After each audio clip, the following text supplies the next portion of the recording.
নমস্কার, আপনাদের সবাইকে নর্থ বেঙ্গল চুমকির কিচেনে স্বাগত। তো আজকের রেসিপি আমি নিয়ে এসেছি ম্যাঙ্গো পুডিং অর্থাৎ আমের পুডিং। এই আম দিয়ে আমি পুডিং তৈরি করে দেখাবো। এই পুডিংটা হবে ডিম ছাড়া এবং আগার আগার পাউডার ছাড়া এবং ফ্রিজে রাখা ছাড়া। আমি সম্পূর্ণ সহজ পদ্ধতিতে এই পুডিংটা তৈরি করে দেখাবো।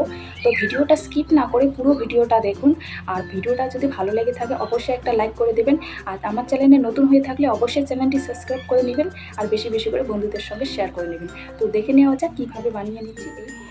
এখানে আমি উপকরণ নিয়েছি দুটি আম, নিয়েছি গুঁড়ো দুধের প্যাকেট, আর নিয়েছি চিনি, কর্নফ্লাওয়ার, এলাচ। আমি আম দুটোকে আগেও ভালো করে ধুয়ে নিয়েছি, তবে এখনও আমি ভালোভাবে ধুয়ে নিয়ে এটাকে কেটে নেব। প্রথমে আমি আমের খোসা ভালোভাবে ছাড়িয়ে নিচ্ছি। আমের খোসা ছাড়িয়ে আমি মিক্সিতে পেস্ট করে নেব। নিয়েছি এখানে একটি মিক্সি জার। যাদের মিক্সি জার নেই তারা আমগুলি ভালোভাবে কেটে একটা নেট জালের সাহায্যে ভালোভাবে আমগুলো ছেঁকে নিলে তবে মিক্সির জারের পেস্টের মতোই হবে। তো প্রথমে আমি আমগুলো এভাবেই কেটে নিচ্ছি, খুব ভালোভাবে স্মুথলি কেটে নিচ্ছি যেন কোনো খোসা অংশ না থাকে। যদি খোসা থাকে তবে একটু তেতো লাগবে খেতে, তো আমি ভালোভাবে খোসাগুলো ছাড়িয়ে নিচ্ছি। আমার আমের খোসাগুলো ছাড়িয়ে নেওয়া হয়ে গেছে প্রায়। এখন আমি আমগুলি ভালোভাবে কেটে নেব। আমগুলো এভাবে কেটে নিচ্ছি, যতটুক আমের পাল্প উঠে আসবে তো সেইভাবে আমি আমগুলোকে কেটে নিচ্ছি। এখানে কিন্তু আমি আমের আটি কখনোই ফেলবো না। আমের আটি দিয়েও একটা দারুণ দুর্দান্ত রেসিপি আছে, আমি সেটাও আপনাদের সঙ্গে শেয়ার করব। তাই আমের আটিগুলি এখনই আমি জমিয়ে রেখে শুকোতে দেব। তো আমের আটি আমি কখনোই ফেলবো না, সেই রেসিপিটাও আপনাদের দেখিয়ে দেব। আমার আমগুলি কাটা হয়ে গেছে। এখন আমি একটি মিক্সির জারে আমগুলোকে নিয়ে ভালোভাবে পেস্ট করে নেব। যেহেতু বাড়িতে মিক্সির জার আছে তাই আমি নেট জাল ব্যবহার করছি না, আমি মিক্সিতেই ভালোভাবে পেস্ট করে নেব। আমার আমগুলি ভালোভাবে পেস্ট হয়ে গেছে। এখন আমি একটা ছাঁকনির সাহায্যে ভালোভাবে ছেঁকে নেব। ছাঁকনির সাহায্যে ভালোভাবে আমি ছেঁকে নিচ্ছি। পুডিং বানানোর ক্ষেত্রে অবশ্যই ছাঁকনির সাহায্যে এভাবেই ছেঁকে নিতে হবে। অনেক সময় কি হয়, আমের আঁশ অনেক সময় থেকেই যায়, তাই ছাঁকনির সাহায্যে এইভাবে ছেঁকে নিলে যদি কোনো গুটি অংশ থাকে এবং আমের আঁশ থাকে সেগুলি খুব সহজেই ছাঁকনিতে বেরিয়ে আসে এবং পুডিংটাও খুব স্মুথ হয়। তো অবশ্যই এইভাবে ছেঁকে নেবেন। এইভাবে আমি সমস্ত আমের পাল্পগুলো ছেঁকে নেব। আমার সমস্ত আমের পাল্পগুলো ভালো মতো ছাঁকা হয়ে গেছে। কিছুটা মিক্সি জারে লেগে আছে, তো একটু জল অ্যাড করে সেগুলোও আমি জল সমেত ছেঁকে নেব। জলটা দেওয়ার কারণে কোনো রকমই পুডিংটা নষ্ট হবে না, বরঞ্চ আরও ভালো হবে। তাই অবশ্যই একটু জল দিয়ে এভাবে ছেঁকে নেবেন। তবে অনেকটা জল দেওয়া যাবে না, একটুখানি জল দিয়ে দিবেন। তো আমের পাল্পগুলো আমার কীরকম গ্রেভি হয়েছে দেখুন, ঠিক এরকম হয়েছে। এখন আমি একটা বাটি নিয়েছি, এই বাটির পরিমাপে আমি হাফ বাটি জল এখানে দিয়ে দিলাম। আর নিয়েছি এখানে কর্নফ্লাওয়ার।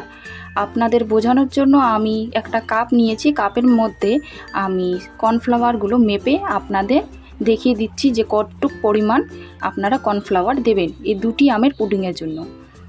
তো আমি এখানে 1 কাপ কর্নফ্লাওয়ার জলের মধ্যে গুলে নেব। আমি এখানে 1 কাপের বেশি কর্নফ্লাওয়ার ব্যবহার করছি না, আমি এখানে 1 কাপ কর্নফ্লাওয়ার ব্যবহার করছি। তো এইভাবে জলের মধ্যে আমি গুলে নিয়েছি। তো গুলে নিয়ে সাইডে আমি রেখে দেব।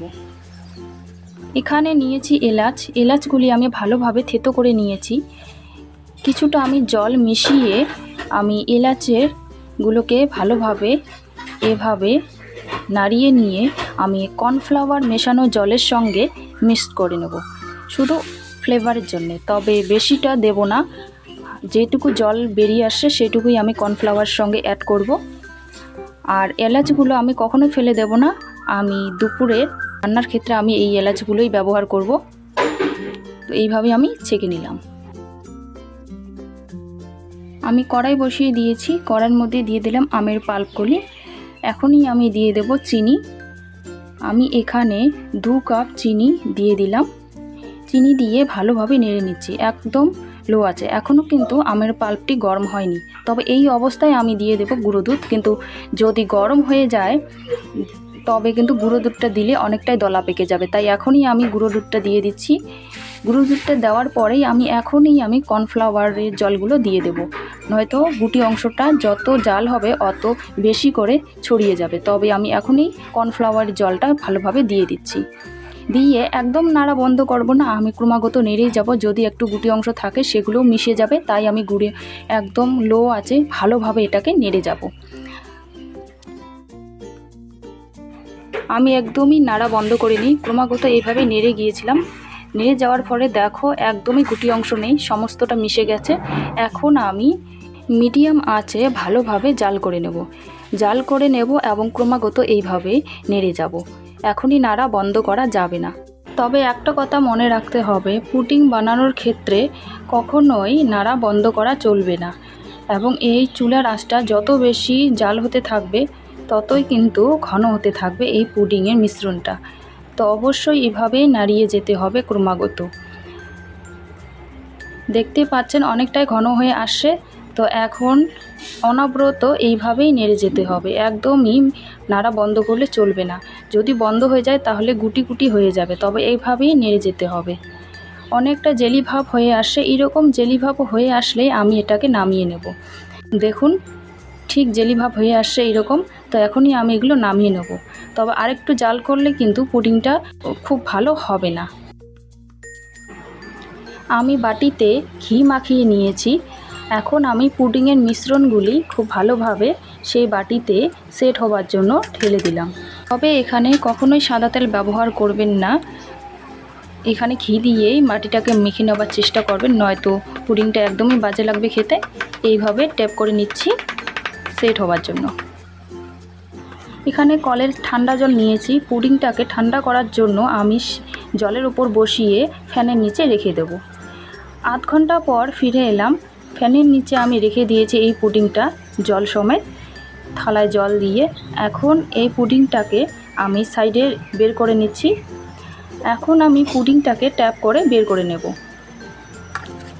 এইভাবে থালা দিয়ে উপর নিচ করে ট্যাপ করলে খুব সুন্দরভাবে বেরিয়ে আসবে এই পুডিংটা। দিয়ে দিলাম একটা চেরি ফল কেটে রাখা দিয়ে দিলাম। দেখুন কত সুন্দর লাগছে দেখতে।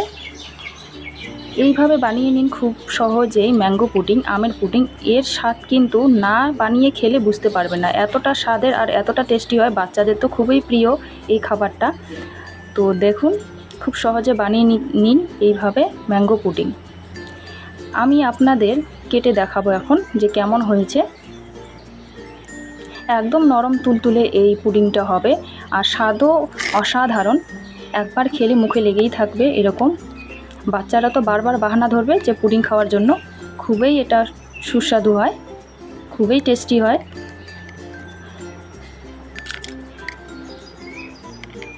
দেখুন পুডিংটা কত সুন্দর হয়েছে, একদম জেলি ভাব। কোনো ফ্রিজ ছাড়াই আমি এই পুডিংটা তৈরি করেছি, ফ্রিজে রাখার কোনো দরকারই নেই। একদম নরম তুলতুলে হয়েছে, দেখেই বোঝা যাচ্ছে যে কেমন হয়েছে। একদম নরম তুলতুলে হয়েছে, কোনো স্ক্র্যাচ ভাব নেই। আশা করি আজকের ভিডিওটা ভালো লেগেছে। ভালো লেগে থাকলে অবশ্যই একটা লাইক করবেন, কমেন্টে লিখবেন যে কেমন হয়েছে। আর আমার চ্যানেলে নতুন হয়ে থাকলে অবশ্যই চ্যানেলটা সাবস্ক্রাইব করে নেবেন। তো আসবো অন্য কোনো রেসিপি নিয়ে। আজকের মতো বিদায় নিচ্ছি, ধন্যবাদ ভিডিওটা দেখার জন্য।